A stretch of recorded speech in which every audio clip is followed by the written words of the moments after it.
Hello everyone. शुभारंभ IAS में आप सभी का स्वागत है। आज इस वीडियो में हम एक क्रैश कोर्स का डिस्कशन करेंगे कि हमें आगे कौन-कौन से लेक्चर्स मिलने वाले हैं।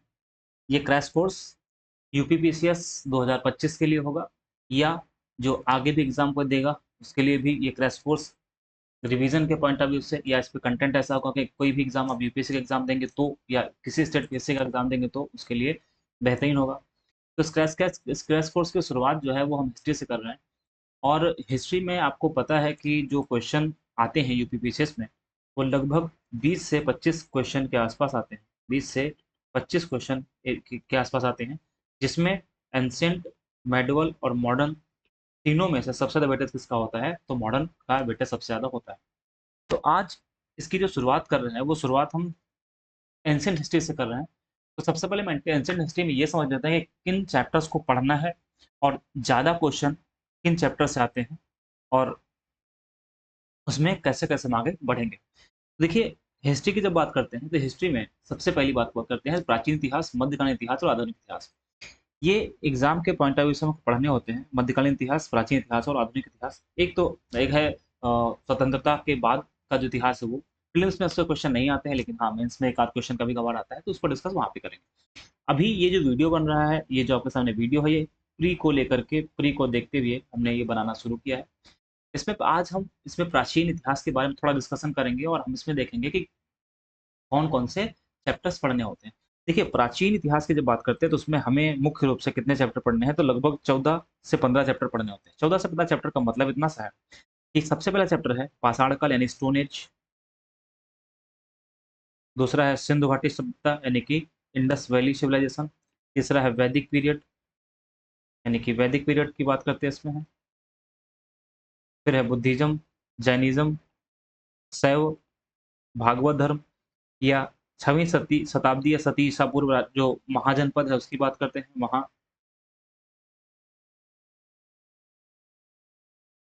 महाजनपद की बात करते हैं या उसके बाद हम देखते हैं यूनान आक्रमण। ये जहाँ पे एक चीज़ गलत हो गई है, ये नहीं होगा, 10 है यहाँ पे, 10 ठीक है। यूनान आक्रमण के बाद में अगर देखते हैं तो मौर्य साम्राज्य बहुत इंपॉर्टेंट है, मोस्ट इंपॉर्टेंट है। मौर्योत्तर काल, गुप्त काल, गुप्तोत्तर काल, दक्षिण भारत का इतिहास, दक्षिण भारत में चोल, चालुक्य, पल्लव, संगम और पूर्व मध्यकाल। देखिए, पूर्व मध्यकाल जो है मध्यकाल से पहले यानी कि जो मेडिवल हिस्ट्री है उसके पहले का काल, लगभग 400 सालों का ये काल यहाँ पर 800 से 1200 ईस्वी का यहाँ पे काल होता है। तो यहाँ पर आप देखेंगे 2 सेगमेंट बहुत ही इंपॉर्टेंट है। पहला है मौर्य साम्राज्य, मोस्ट इंपॉर्टेंट है, और दूसरा है गुप्त काल, ये भी क्या है, मोस्ट इम्पोर्टेंट है। और इसमें भी क्या होता है, ज़्यादातर जो क्वेश्चन आते हैं वो कहाँ से आते हैं, तो प्रशासन से रिलेटेड आते हैं। प्रशासन से रिलेटेड का मतलब क्या है कि जो एडमिनिस्ट्रेटिव शब्दावलियाँ हैं, प्रशासनिक, वहाँ से आते हैं। तो प्रशासनिक शब्दावली है वहाँ से आते हैं। तो यहाँ ये तो खैर पूरा ही इंपॉर्टेंट है, तो पूरा पढ़ना। तो सबसे ज़्यादा जो फोकस करना है एग्जाम के लिए वो कौन सा है, वो है गुप्त काल। तो इस पर जब हम गुप्त काल पढ़ेंगे तो थोड़ा डिटेल में पढ़ेंगे और मौर्य साम्राज्य पढ़ेंगे थोड़ा सा डिटेल में पढ़ेंगे। अच्छा, मौर्योत्तर काल से भी कभी-कभी सवाल आता है और गुप्तोत्तर काल से भी कभी-कभार सवाल आता है, ठीक है? तो इसमें इतने चैप्टर हमको पढ़ने हैं। पाषाण काल, सिंधु घाटी सभ्यता, वैदिक काल, बौद्ध धर्म, जैन धर्म, शैव, भागवत, छठी शताब्दी ईसा पूर्व में राजनीतिक दशा है वो, यूनान आक्रमण, मौर्य साम्राज्य, मौर्योत्तर काल और गुप्त काल और गुप्तोत्तर काल, फिर दक्षिण भारत का इतिहास और पूर्व मध्य काल। ठीक है, इतनी बात समझ में आ गई। तो आज हम जो पढ़ने वाले हैं वो हम पढ़ने वाले हैं पूरा पाषाण काल। तो उसमें समझते हैं, देखिए पूरा बहुत डिटेल में नहीं पढ़ेंगे हम, उतना क्रैश कोर्स है तो इसमें हम उतना ही पढ़ेंगे जितना एग्जाम के लिए बहुत इंपॉर्टेंट है।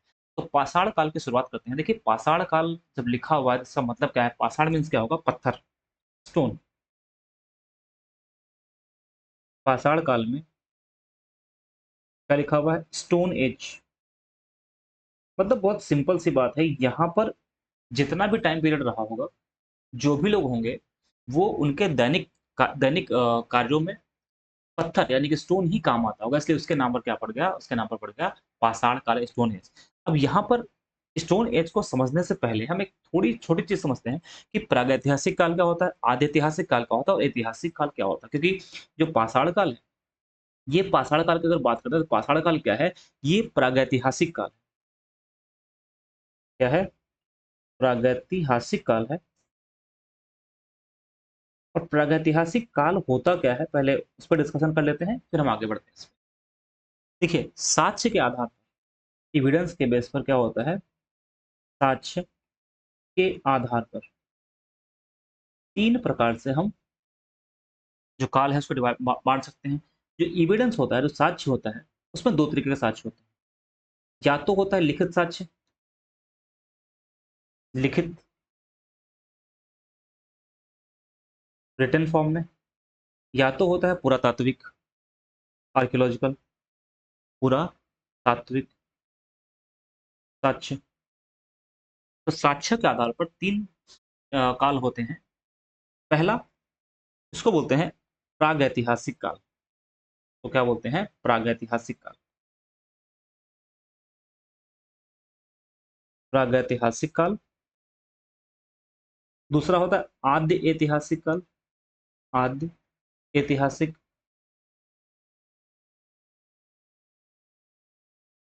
ऐतिहासिक। और तीसरा होता है ऐतिहासिक काल,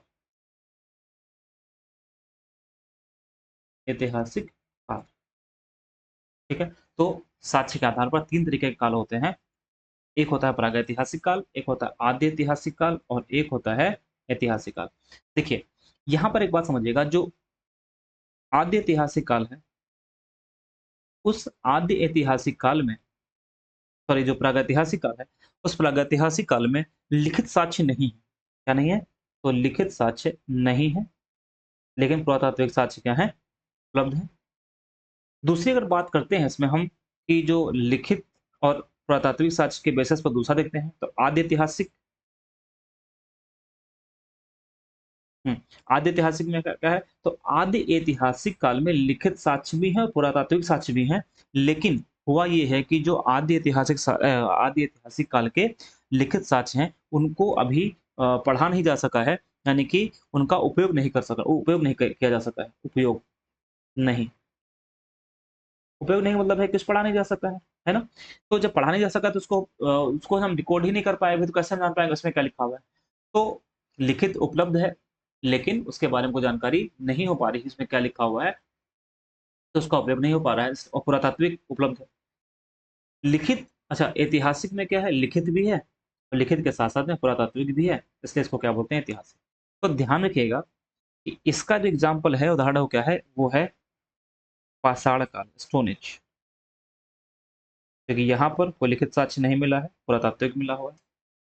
इसका सबसे अच्छा एग्जाम्पल क्या है, इंडस वैली सिविलाइजेशन, जिसको बोलते हैं हड़प्पा सभ्यता। क्यों? क्योंकि लिखित साक्ष्य उपलब्ध है, लेकिन उसको अभी उसमें क्या लिखा है पता नहीं चल पाया है, इसलिए पुरातात्विक तो उपलब्ध है ही।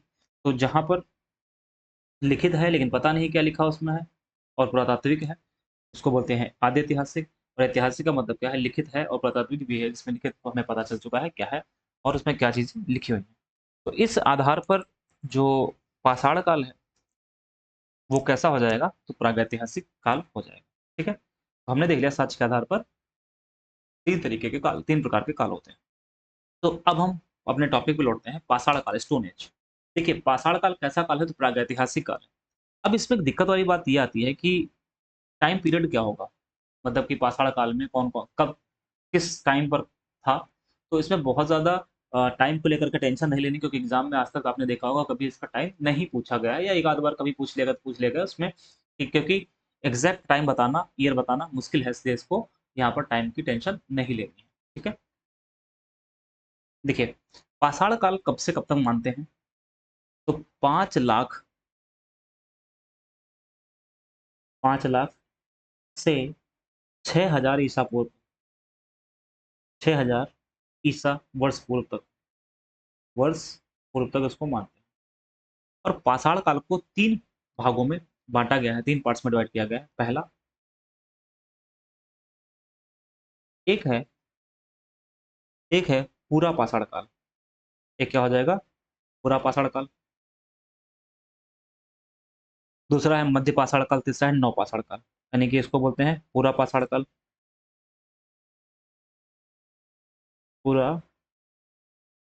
पाषाण काल। मध्य में है मध्य पाषाण काल, और तीसरा है नवपाषाण काल। नवपाषाण काल यानी कि इसको बोलते हैं नियोलिथिक एज। लिथ का मतलब पत्थर होता है, नियोलिथिक एज।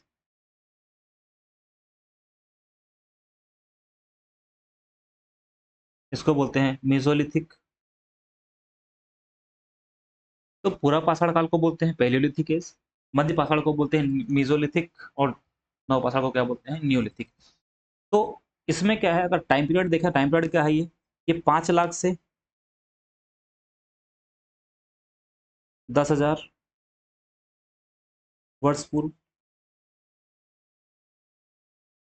10,000 से 8,000 वर्ष पूर्व, और ये 8,000 से 6,000 वर्ष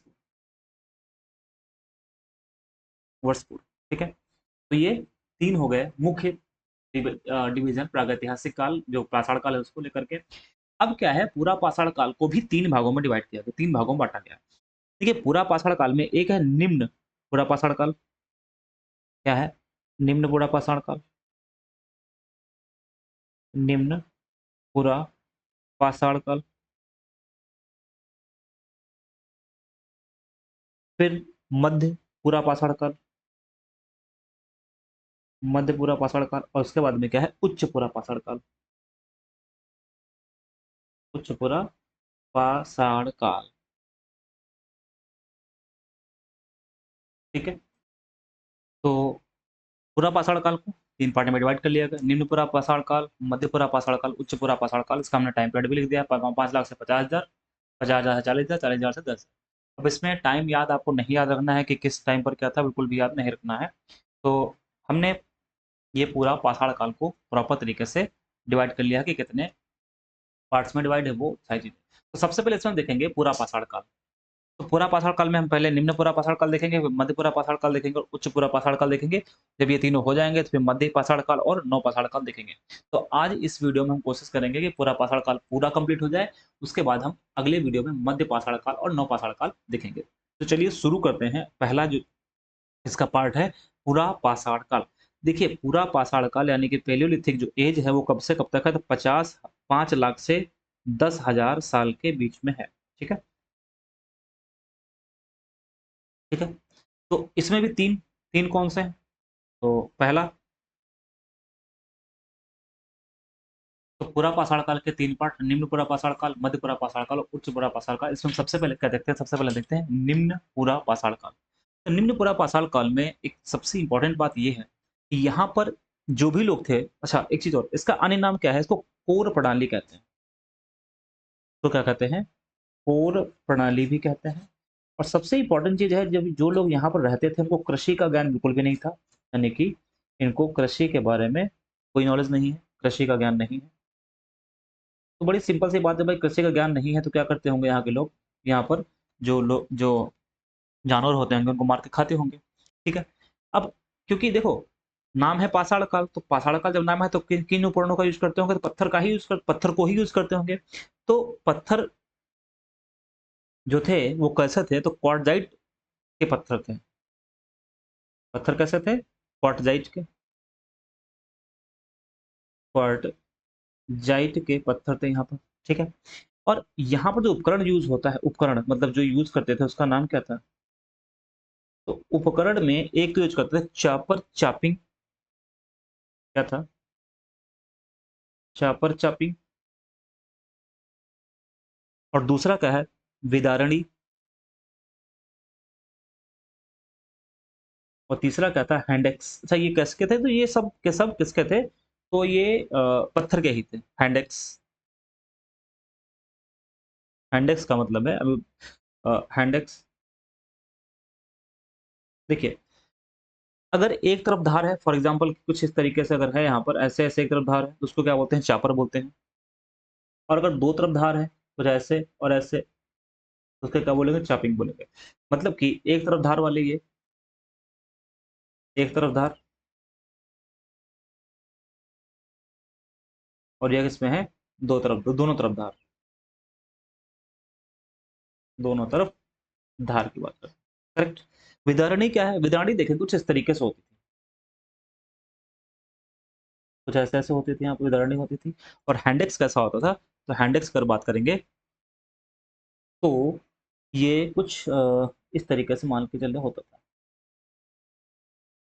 कुछ इस तरीके से हैंडेक्स यहाँ पर होता था। ठीक है, हैंडेक्स होता था, ये हैंडेक्स, ये विदारणी। तो होता क्या है कि इसको कोड प्रणाली भी कहते हैं। कोड यानी कि फलक इसको बोलते हैं, फलक प्रणाली भी बोलते हैं।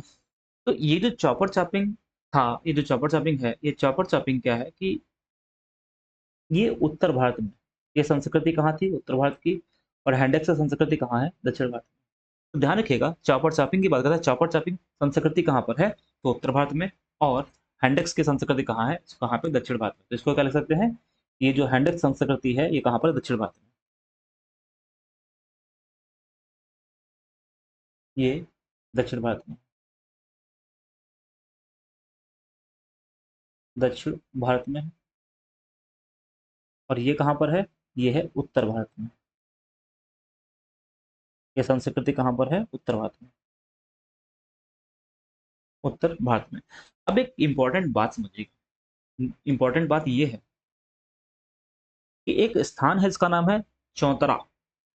एक स्थान है उसका नाम क्या है? चौतरा नाम है। खास बात क्या है? यहाँ पर चापर चापिंग और हैंडेक्स दोनों के औजार पाए गए हैं। खास बात क्या है यहाँ पर? चापर चापिंग, चापर चापिंग और हैंडेक्स दोनों के उपकरण पाए गए हैं, दोनों के ऊपर पाए गए, जिसकी वजह से जो स्थान है इसको बोलते हैं उत्तर और दक्षिण का मिलन स्थल कहा जाता है। उत्तर और दक्षिण का मिलन स्थल, मिलन स्थल।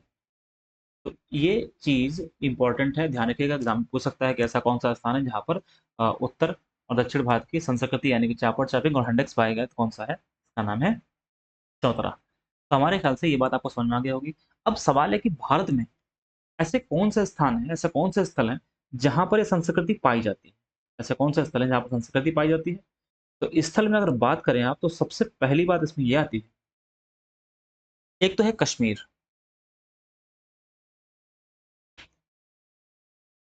एक क्या है? कश्मीर है।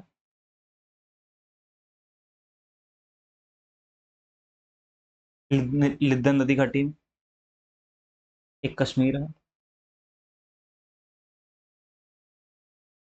दूसरा कौन सा है? राजस्थान।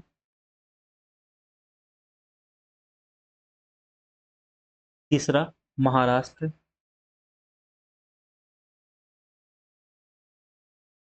महाराष्ट्र। और इसके बाद में है उत्तर प्रदेश। और यूपी स्पेशल के लिए मोस्ट इंपॉर्टेंट। और फिर आता है मध्य प्रदेश। देखो, कश्मीर में एक नदी है, इसको बोलते हैं लिद्दर नदी घाटी। लिद्दर नदी घाटी में कहाँ पर? तो लिद्दर नदी घाटी,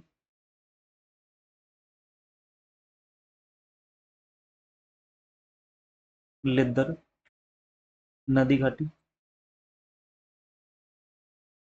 राजस्थान में देखेगा तो राजस्थान में जो डिडवाना वाला क्षेत्र है उसमें, डिडवाना वाला क्षेत्र है। महाराष्ट्र में नेवासा। ये क्वेश्चन आप देखेंगे तो पीसीएस में मिलाने के लिए आया हुआ था कि राजस्थान डिडवाना, महाराष्ट्र नेवासा। और उत्तर प्रदेश में बेलन घाटी, बेलन घाटी। इलाहाबाद यानी प्रयागराज, बेलन नदी घाटी प्रयागराज।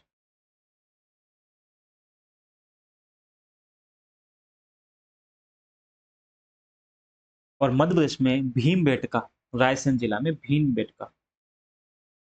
भीम बेटका वहां पर है मध्य प्रदेश में, और ये बहुत ही इंपॉर्टेंट है।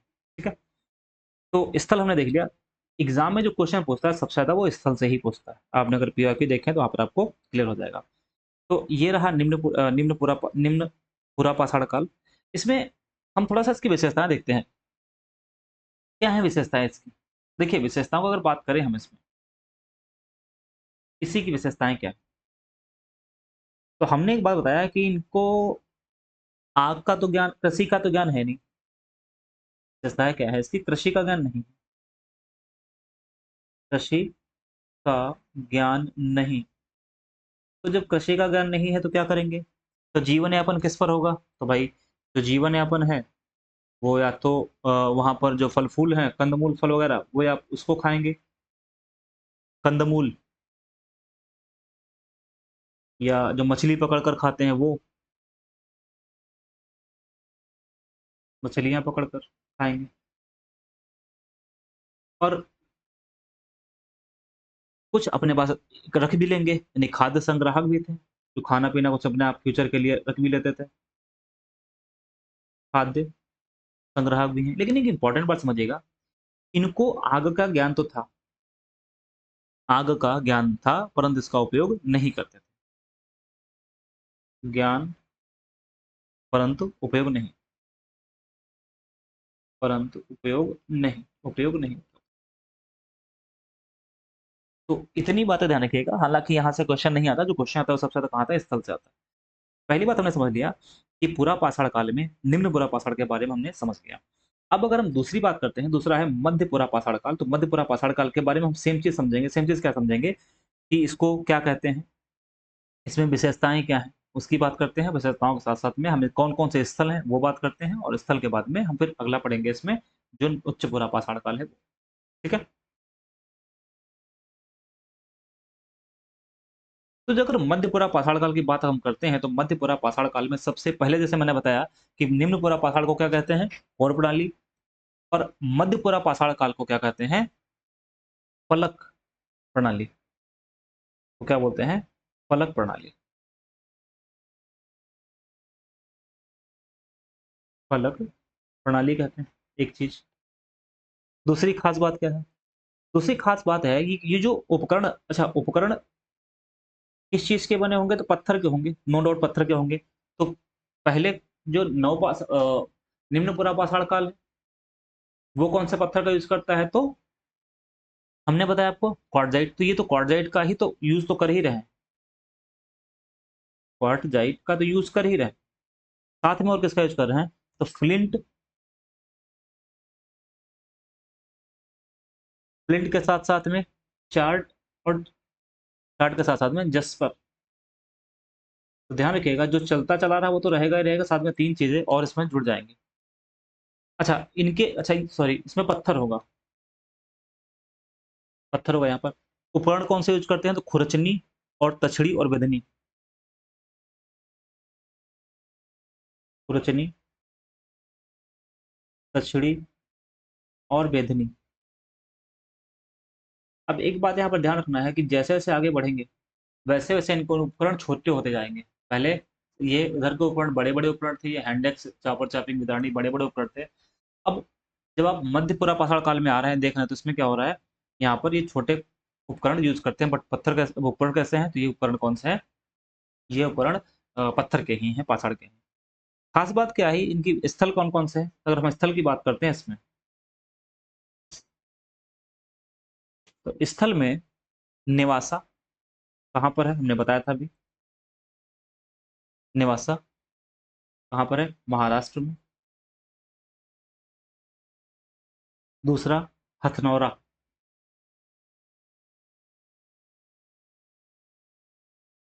दूसरा हथनौरा, मध्य प्रदेश।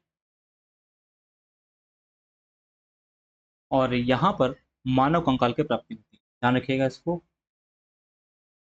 मानव कंकाल की प्राप्ति। ठीक है, तो ये इम्पोर्टेंट। अब अगर इसके बात करते बाद, इसके बाद तीसरा कौन सा हो जाएगा? तीसरा हो जाएगा उच्च पुरा पाषाण काल, और ये सबसे, इन तीनों में सबसे इम्पोर्टेंट ये है, उच्च पुरा पाषाण काल।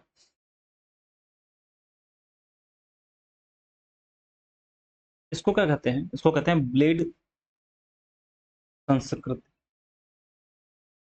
ये मिलाने के लिए भी क्वेश्चन आ सकता है कि किसको ब्लेड संस्कृति कहते हैं, किसको फलक संस्कृति कहते हैं, किसको पोर संस्कृति कहते हैं।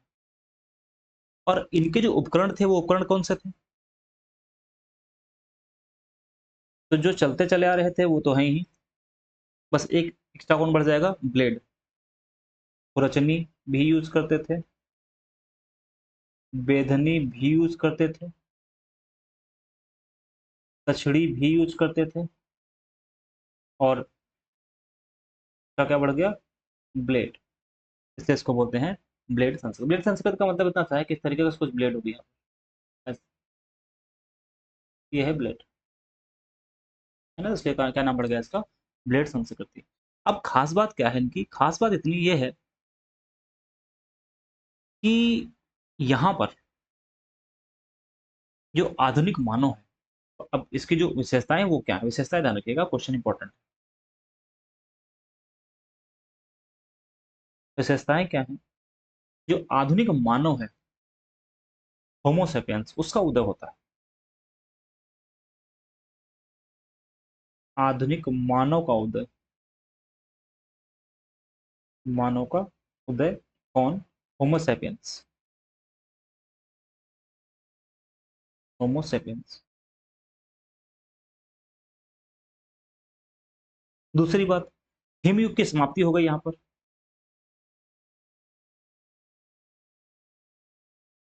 हिमयुग की समाप्ति।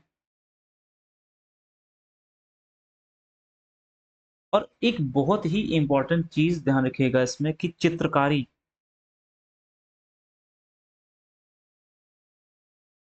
चित्रकारी और नक्काशी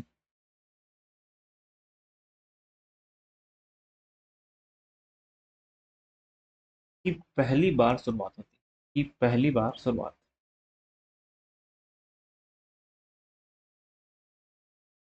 मतलब कि यहाँ पर इस टाइम पर लोगों ने चित्रकारी बनाना शुरू कर दिया था। और ये कहाँ पर है, चित्रकारी के साक्ष्य कहाँ मिलते हैं, तो हमने आपको बताया था भीमबेटका की गुफाएं। मध्य प्रदेश में आप जाइएगा, वहां पर आपको जरूर देखिएगा, वहां पर मिलेगा, रायसेन डिस्ट्रिक्ट में है ये, भीम बेटिका की गुफा, भीम बेटिका की गुफा कहाँ पर है, मध्य प्रदेश में रायसेन डिस्ट्रिक्ट में है, वहां पर आपको मिलेगी। और जो नक्काशी है, उसके लिए जो बेलन नदी घाटी है, कहाँ पर है, हमने आपको बताया, बेलन नदी घाटी जो है प्रयागराज में है। बेलन नदी घाटी में एक स्थान है लोहदा नाला, लोहदा नाला, यहाँ पर अस्त निर्मित मातृ देवी की मूर्ति मिली है। क्या मिला हुआ है, अस्त निर्मित मातृ देवी की मूर्ति, मातृ देवी की मूर्ति, देवी की मूर्ति यहाँ पर मिली। ठीक है। और ये किस तरीके के रंग यूज करते थे भाई, चित्रकारी करते हैं तो रंग, चित्रों में रंगों का यूज कैसा होता होगा, तो आप जाएंगे वहां पे देखेंगे कि गहरे हरे व लाल रंग का यूज करते थे, गहरे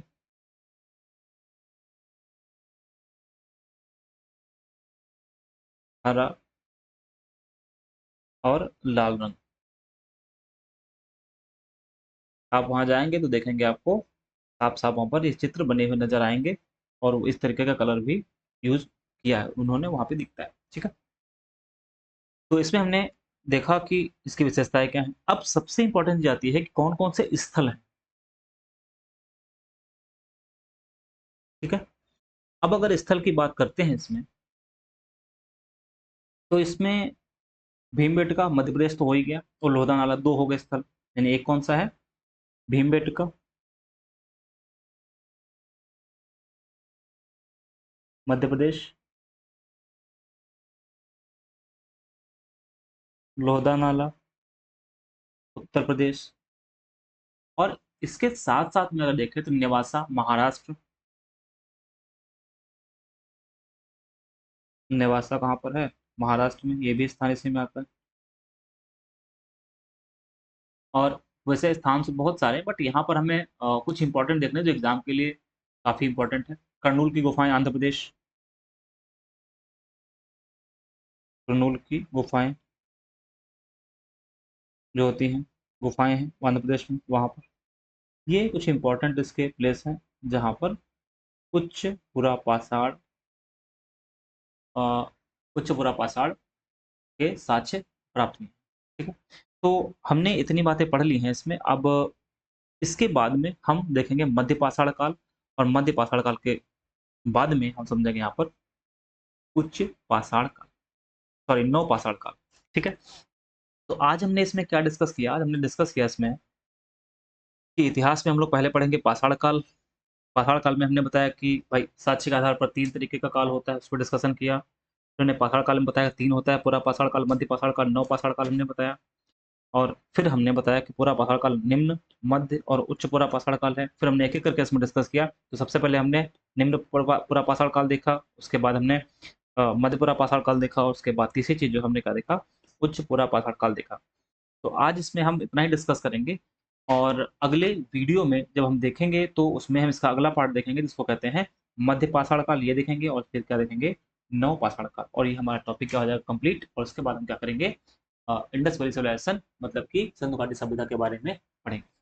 तो कैसा लगा वीडियो, जरूर बताइएगा। मिलते हैं अगले वीडियो में। बहुत बहुत धन्यवाद।